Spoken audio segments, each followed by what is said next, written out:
ప్రియమైన దేవుని పిల్లలారా, ప్రభువైన యేసుక్రీస్తు వారి పేరట మీ అందరికీ వందనాలు. ప్రభువు పేరట మీ అందరికీ శుభములు, దీవెనలు కలుగునుగాక. ఈ ఉదయకాలం పరిశుద్ధ గ్రంథము నుండి దేవుని వాక్యాన్ని చదువుకుందాం.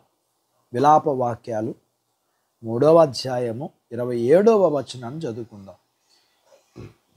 యవ్వన కాలమున కాడి మేయుట నరునికి మేలు. దేవుడు తన మాటలు మన కొరకు దీవించునుగాక. ఆమేన్. ప్రియమైన దేవుని పిల్లలారా, ఇది వాగ్దానాలతో సమానమైన వాక్యం.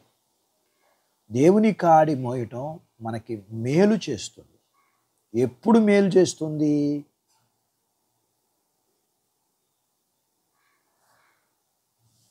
అంతేకాదు, భవిష్యత్తు కాలంలో కూడా మేలు చేస్తుంది. మనం చిన్నతనంలోనే మారు మనస్సు పొంది ఆత్మీయ భారాన్ని మోయటం ప్రారంభిద్దాం.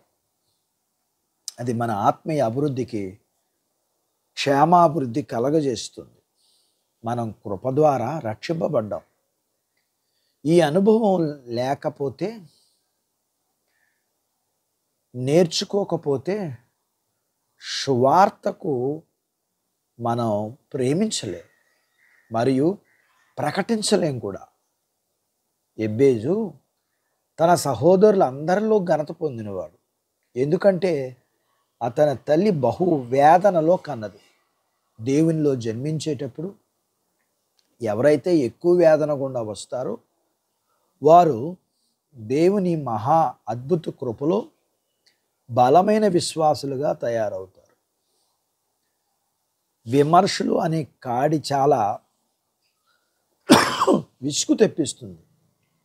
అది అని మనిషిని భవిష్యత్తులో ఘనత పొందడానికి సిద్ధం చేస్తుంది. అవమానకరమైన విమర్శలు ఎదుర్కోలేని వ్యక్తి నాయకుడిగా ఉండడానికి పనికిరాడు. దోషణ లేకుండా వచ్చిన పొగడ్తలు మత్తులో పడేస్తాయి. సాధారణంగా ఎలాంటి కష్టాలు పడకుండానే గొప్ప స్థానానికి ఎదిగిన వ్యక్తులు చివరికి పరువు పోగొట్టుకుంటారు. బాధలు, నిరాశలు, విపరీతమైన ప్రయాస అనే భారమైన కాడి మనకి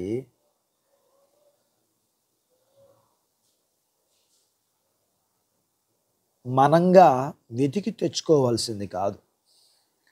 దేవుడు యవ్వన కాలంలో తన భారాన్ని మన మీద మోపితే అది దేవుణ్ణి గణపరిచి క్రైస్తవ సంఘానికి ఆశీర్వాదకరంగా మారుతుంది.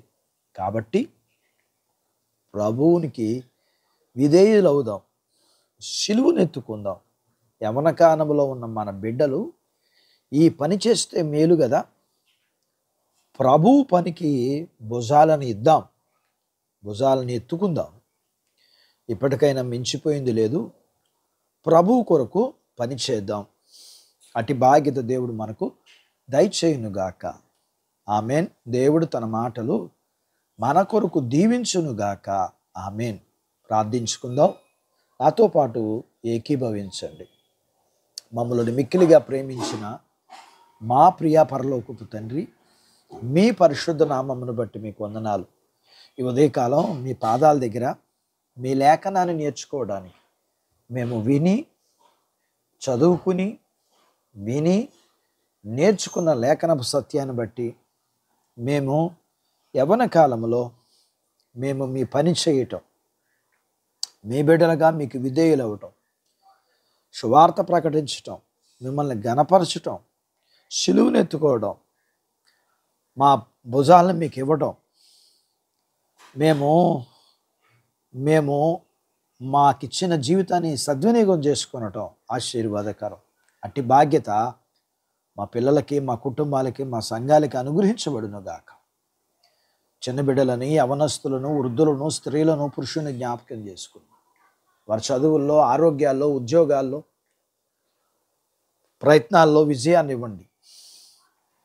ఉద్యోగాలలో ప్రమోషన్స్ ఇవ్వండి. అలాగే చేతి పనులు, వ్యాపారాలు, పొలాలు, పశువులను దీవించండి. వివాహాలు కాని వారికి అవ్వటానికి గర్భం లేని వారికి గర్భఫలం, గర్భం కలిగిన వారికి సుఖమైన ప్రసూతి. ప్రసూతి అయిన తల్లి పిల్లలకు ఆరోగ్యాలు ఇవ్వండి. మీ పిల్లల అవసరాలు, సమస్యలు, బలహీనతలు, రుణాలను తీర్చండి. మీ పిల్లలకి మీరు సిద్ధపరిచిన ప్రతి పరలోకపు భూ సంబంధమైన దీవెనలకి మీరు పాత్రులుగా చేయమని యేసు ప్రభు వారి పేరట స్తుతించి ప్రార్థించి అడిగినవన్నీ పొందుకొని ఉన్నాము తండ్రి. ఆమెన్. దేవుడు మిమ్మల్ని దీవించునుగాక. ఆమెన్.